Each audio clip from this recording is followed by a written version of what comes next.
Hello, Yu-Gi-Oh community. My name is Daniel. I've been playing Yu-Gi-Oh for off and on for, I don't even want to think about it, probably 17 or 18 years now.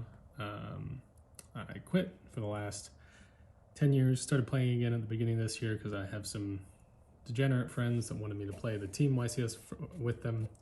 Started out as the Time Wizard, but then eventually we decided to play Modern, which was hilarious, and also, yeah, my first time playing competitive Yu-Gi-Oh in 10 years, and it is a different game these days.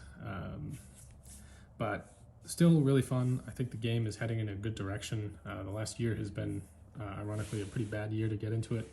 I thought I'd be playing stuff more like the Runic Bastille list of yesteryear.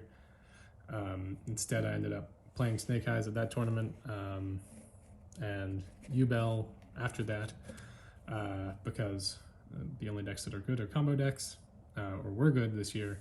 But now that is changing. You can play mid-range stuff again thanks to the Mulch Armies and some powerful cards that they printed, Rise Eels. And so yeah, no, I think the game's going in a good place. I think it's going to continue to get better next year. A little bit concerned about some of the cyber support, but it's overall looking to be really fun. So this tournament, I decided to play one of those like mid-rangey grind decks. I really liked the Fiendsmith Kash deck that I don't know what team it was, and I also really liked the Musket Fiendsmith deck that the first place guy played, and I basically just wanted to play both of those. I figured the Kash stuff is all Fiendsmith starters anyway, as long as you have a hand trap to normal summon, and then they can also all be spells, or most of them can be spells for the Musket stuff. So let me get right into it. This is also a tournament. In round 5, we discovered that I had a major decklist error, and I had, it's 2 Lacrimas, but I had Sanct written down instead of Tract, which was, of course, a horrific mistake. I had to go find 2 Sancts in the middle of the tournament. Luckily, even though the vendors were unhelpful with commons, there was a table of players that managed to scrounge up 2 Sancts between them. So thank you to those guys. I think the big thing coming off this weekend that I learned is that the Yu-Gi-Oh community is really great. I really love talking to all my opponents. You know, the judge calls that I had were handled really well, and everyone that I talked to was just like really nice. It was a really great experience. Which I didn't necessarily expect coming back after so long. But yeah, the Sancts, I'm not sure if I ever got punished for them, but they are definitely worse than Tract. If you're playing this deck, play Tract. I actually didn't have Sanct at all in the list otherwise.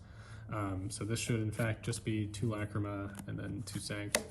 I don't have the second Lacrima right now because I was borrowing it. So I was borrowing several cards, but which have now come in. So that's the Fiendsmith stuff. And now we have Musket stuff, just 2 Starfire and 1 Calamity. This is the bare minimum. I think because you can start with, if you start with Starfire, you can get 2 guys off of max, which is good. I don't know if I actually ever resolved Calamity's effect. I maybe resolved Starfire once, and they mostly were just Light Fiends to go into the Fiendsmith stuff. And then the max would get like 1 or extra body occasionally, or bait out a hand trap, which was good. That's what it's there for.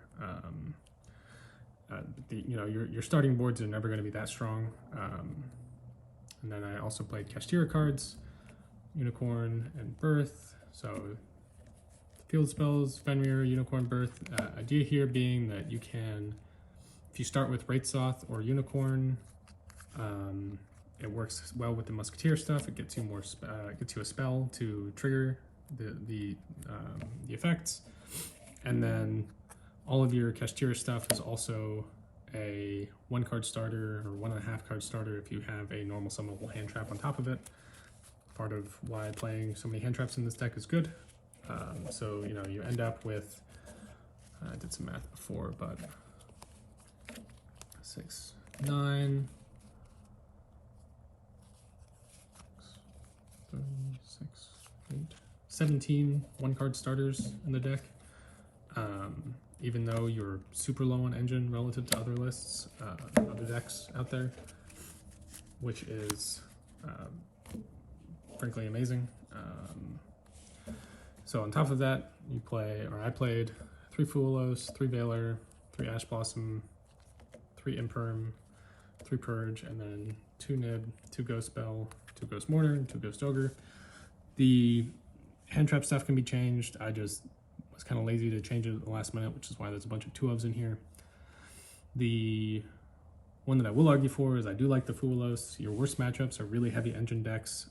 You can often break through heavy engine decks with like a couple pieces of engine and like maybe an Imperm or something like that. As long as you hand trap them a little bit. But Fuelos helps you draw into more pieces of engine and more hand traps and prevents them from making a full board. You're actually not bad at breaking half boards as a deck because you have like so many special summonable extenders. And Fenrir is so good, and Typhon is really, really, really good right now. So yeah, I like the hand trap stuff. I think I would probably end up playing more Thrust, maybe a Talents, like Thrust and Talents in here. I think that the Ghost Spell and the Ghost Mourner are the worst hand traps right now. Ghost Spell doesn't do anything against Ryzeal. Ghost Mourner is good against Ryzeal, but you only need 1 hand trap for Ryzeal most of the time if you have a way to break through their board. Like even just Typhon is enough sometimes. The problem for a lot of decks is follow-up, so you have hand traps for their follow-up.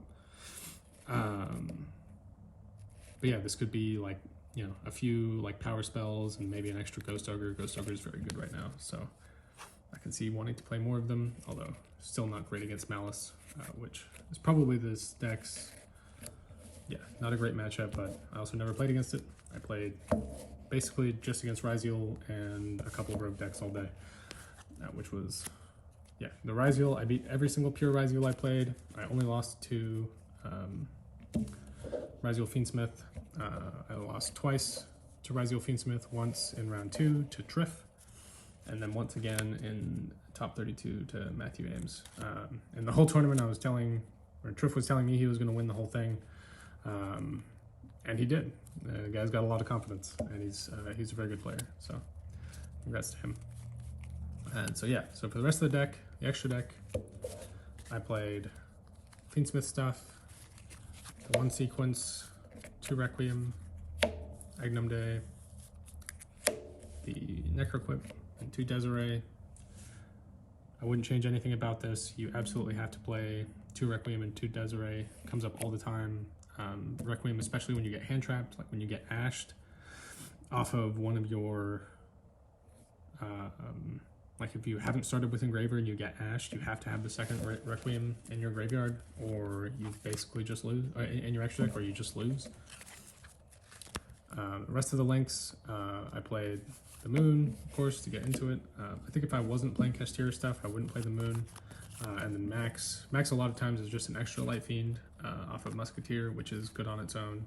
And then Little Knight and Underworld Goddess. Little Knight is still good. Underworld Goddess, I wanted to have something to do off of all of the extra bodies that the Max makes, and to be able to like do it before going into the rest of the combos that the deck has. But it never came up, especially because I was on Tract, and with Tract it is much harder to make big boards, or with Sanct it's much harder to make big boards than it is with when you play Tract, because you can't play Sanct and Kashtira stuff in the same turn most of the time. And for the rest of the extra deck, we have Ptolemy, Caesar, Zeus, and Typhon. Typhon is the best card in the deck. It's completely broken right now. It solo outs the Ryzeal board if they don't have Ryzeal Cross. You just make it bounce Detonator, they can't respond because Detonator has 3k attack, and then you run over the Duo Drive. And usually they have something to stop that, but it's good enough with your other pieces that it usually just breaks their board. And then Caesar is your end board piece. These guys, I think I made Ptolemy once and Zeus once in the same game. It was okay there. Like picked up a Valor or something. and then made Zeus. But I think I would rather have this be IP and a Chaos Angel. Chaos Angel being the priority here. Chaos Angel would have been really good all weekend if I had it. I wish I had played it. I don't know if it would have made the difference in any of my matches, but it certainly could have come up a lot and would have made a lot of game states way easier to play through. So yeah, it's the extra deck. And sideboard, traps, D-barrier, judgment, strike, and then 3 Perulia, 3 Lancia. Never played against Malice, but if I had the Lancias. Perulia is good into Ryziel, good into a lot of decks, good just going second, although people will, a lot of times, when you start playing against like better players, they will make you go first if they think they can crack your board and if they think you brought in the Mulch armies, which is why I'm considering trimming some of this stuff, barriers in the Lancia, and playing thrusts as well as, you know, thrusts on the main board and talents in the main board potentially, and then maybe a thrust and like a Sanctum and maybe some other power spells in the sideboard, just so you don't get got by that swap so much. And then also I think like having so many hand traps is just not as necessary anymore. And in the mirror and against Ryziel, you want to have ways to draw cards or like break through their board that aren't just like, yeah, drawing these hand traps. Although the hand traps are good. And there was one game, and I think it came up a couple times where, you know, if you draw, you know, double chummy going first, which does happen. It doesn't happen usually games 2 and 3, although it can. In game 1, you can, or whenever you draw it, I would oftentimes just make Requiem pass, and then when your opponent does something, you sack the Requiem, and then you just fire off both Mulch armies there. And it's usually hard because your opponent can't break through your hand traps anyway, and it's much riskier for them to just pass after you do that if you already have like a Lacrima in play, which you will if you do that play. So yeah, that felt really strong. As this deck is actually pretty good at killing people into empty boards, and with all the hand traps, it's really hard for most decks to kill you, except Tempai, which I'm glad it got it. I hate Tempai. I played against it once and I lost, although it was the round that I got the game lost for my deck error. So yeah, thank you. Thanks for watching. Let me know if you want to you know make more content or talk about this deck and its matchups more. It was a lot of fun. Played against a lot of great people. It was a great weekend all around. So yeah, thank you.